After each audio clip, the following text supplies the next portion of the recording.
Hello everyone, welcome back to my YouTube channel the legal life. तो स्वागत है आपका इस नई वीडियो में। आज हम बात करेंगे धारा 27 के बारे में। तो संविधान अधिनियम की आने वाली वीडियो में मैंने पहले वाली वीडियो में धारा 26 तक खत्म कर दिया था, तो आज हम स्टार्ट करेंगे 27। तो धारा 27 कहती है कि ऐसा कोई एग्रीमेंट किया गया है जो कि व्यापार में अवरोध पैदा करने वाला है, मतलब व्यापार को करने से रोकने वाला कोई एग्रीमेंट है। अब जैसे ए के साथ एग्जाम्पल से कोई समझ लेते हैं। जैसे ए के साथ कोई एग्रीमेंट बी करता है। क्या एग्रीमेंट करता है? ए ने कुछ सामान बेचने के लिए बी से एग्रीमेंट किया कि यह जो कार है वह आप खरीदना चाहते हो क्या। मतलब कार का कोई ऐसा बिजनेस है जिसमें 5-6 कारें हैं। 5-6 कारों का बिजनेस ए प्रस्ताव भेजता है बी को, क्या आप यह खरीदना चाहते हो। बी ने कहा कि हाँ मैं तैयार हूं इसको खरीदने के लिए। लेकिन ए ने क्या किया? एग्रीमेंट तैयार किया। उस एग्रीमेंट में ए ने एक शर्त रख दी। यह शर्त रख दी कि जब बी वह व्यापार करेगा, मतलब जो 3-4 कारें हैं उस बिजनेस को करने के लिए वह स्वतंत्र रूप से वह अधिकार प्राप्त है कि वह अपनी कारें जो उसने खरीदी है इतने रुपए में, 10 लाख रुपए में, 15 लाख रुपए में, वह अपने हिसाब से बेचे। लेकिन ए कोई ऐसा शर्त लगा देता है कि बी केवल इसके अलावा और किसी को नहीं बेच सकता, या फिर उसके जो व्यापार है, इसकी जो व्यापार करने का स्वतंत्र अधिकार है उसको किसी प्रकार से रोकता है। तो व्यापार को रोकने वाला ऐसी कोई एग्रीमेंट किया जाता है तो वह एग्रीमेंट वॉइड माना गया है, या वह शर्त शून्य मानी जाएगी जो कि व्यापार में अवरोध पैदा करेगी। तो क्या लिखा है? अगर हम बैरेट लैंग्वेज में देखें कि हर करार जिससे कोई व्यक्ति किसी प्रकार की विधिपूर्ण वृत्ति, व्यापार या कारोबार करने से अवरुद्ध किया जाता है उस विस्तार तक शून्य है जिस विस्तार तक वह अवरोध पैदा होता है। क्या है?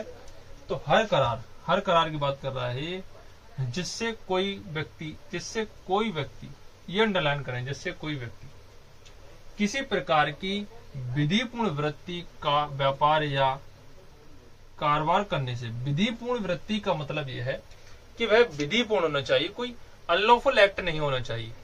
कि जैसे बी कहता है कि बी के पास कोई ऐसा प्रस्ताव रखा गया जो कि प्रोस्टिट्यूशन से संबंधित है, तो वह विधिपूर्ण नहीं है, अविधिपूर्ण है। विधिपूर्ण होना चाहिए। विधिपूर्ण वृत्ति, व्यापार या कारोबार करने से संबंधित है, अवरुद्ध किया जाता है एग्रीमेंट बनाकर, तो उस विस्तार तक शून्य है जिस विस्तार तक उसको रोका जा रहा है, जिस विस्तार तक उसको अवरोध पैदा किया जा रहा है व्यापार में। तो यह कहती है हमारी धारा 27। इसके बारे में एक अपवाद भी दिया है। अपवाद आप इसमें बैरेट में देखेंगे तो अपवाद दिया है। आप बैरेट लैंग्वेज में मैं आपको पढ़ के बता देता हूँ बैरेट लैंग्वेज में क्या लगा है। इसके लिए आपको बैरेट देखना बहुत आवश्यक है। बैरेट देखें, बैरेट का सेक्शन खोले 26, उसमें अपवाद दिया गया। अपवाद नंबर 1,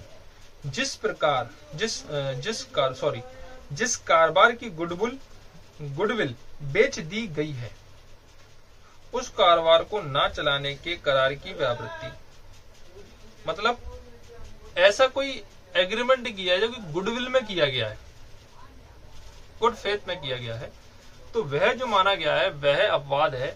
ऐसा कोई एग्रीमेंट किया गया है कारोबार में अवरोध पैदा करने में जो कि गुडविल में किया गया है, तो वह वैलिड है। ऐसा कोई एग्रीमेंट किया गया है, ये अपवाद ही कहता है।